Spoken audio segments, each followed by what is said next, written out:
નમસ્કાર વિદ્યાર્થી મિત્રો, મુકેશ રામોલિયા ડિજિટલ એજ્યુકેશનની અંદર આપ સૌનું હાર્દિક સ્વાગત કરું છું।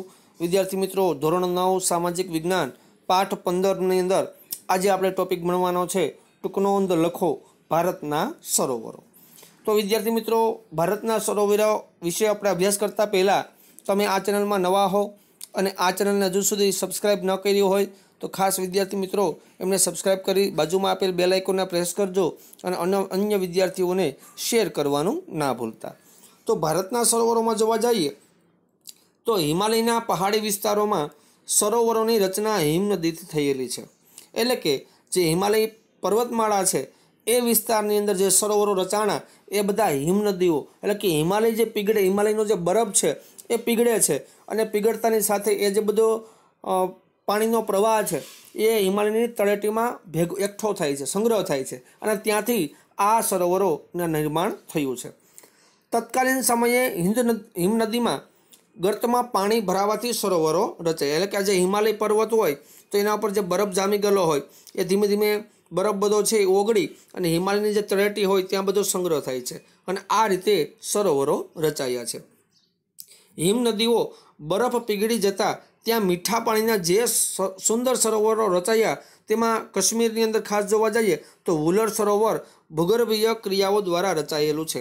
એટલે કે હિમાલય જે પર્વતમાળા છે અને ત્યાં આ જે બરફ હોય એની ટોચ ઉપર, શિખર ઉપર અને ત્યાં એ બરફ ધીમે ધીમે પીગળવા લાગે અને આ હિમાલયના જે ખાસ કરીને તળેટીની અંદર જે પાણી જમા થાય છે તો એ પાણી ભૂગર્ભ રચનાઓના કારણે, આ ક્રિયાઓના કારણે જે વુલર સરોવરની રચના થઈ છે અને સુંદર મજાના આ સરોવરો રચાયા છે। આ સિવાય એટલે કે વુલર સરોવર સિવાય, વુલર સરોવર મીઠા પાણીનું સૌથી મોટું સરોવર છે।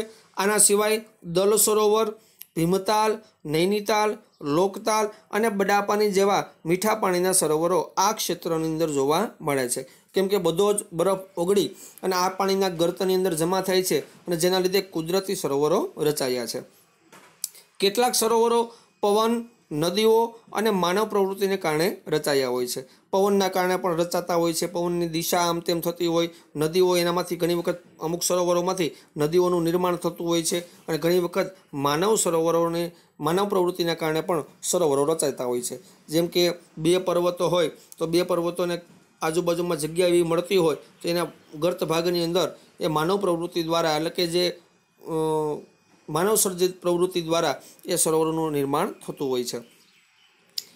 તો કેટલાક સરોવરો એવા પણ હોય વિદ્યાર્થી મિત્રો કે વિસર્પી નદીઓના પૂરના પ્રકોપને કારણે ઘોડાની નાળ જેવા નાળ સરોવરો રચાયા છે। એટલે કે અમુક નદીઓ છે આ રીતે સર્પાકારે, જેને આપણે વિસર્પિકાર કહીએ છીએ, બરાબર, વિસર્પિયા સર્પાકાર સ્વરૂપે આ જે નદીઓનો પ્રવાહ વહેતો હોય છે તો વિદ્યાર્થી મિત્રો અહીંયા ઘોડાની નાળ જેવા તમે જોઈ શકો છો, આ જે આકાર થયો, બરાબર, અથવા તો આ આકાર થયો એ ઘોડાની નાળ જેવો આકાર થાય છે અને આ ભાગની અંદર માની લો કે પાણી સંગ્રહ થાય અને એના લીધે સરોવરોનું નિર્માણ થતું જોવા મળે છે।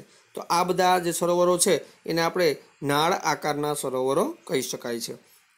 અમુક સરોવરો એવા હોય છે કે સમુદ્રની ભરતીના કારણે લઘુન સરોવરો રચાયેલા છે, જેમ કે ચિલ્કા, કોલેરું અને પુલિકટ। વિદ્યાર્થી મિત્રો, ખાસ અહીંયા અગત્યનો સવાલ ઊભો થાય છે કે ભરતીના કારણે સમુદ્રની અંદર જે ભરતી આવે છે, ભરતી અને ઓટ, એમાં ભરતીના કારણે જે લઘુન સરોવરો રચાયા એ સરોવરો કયા કયા છે? તો ભારતના નકશામાં તમે જોવા જાઓ વિદ્યાર્થી મિત્રો તો આ પ્રમાણે આ 3 સરોવરો તમને જોવા મળે છે।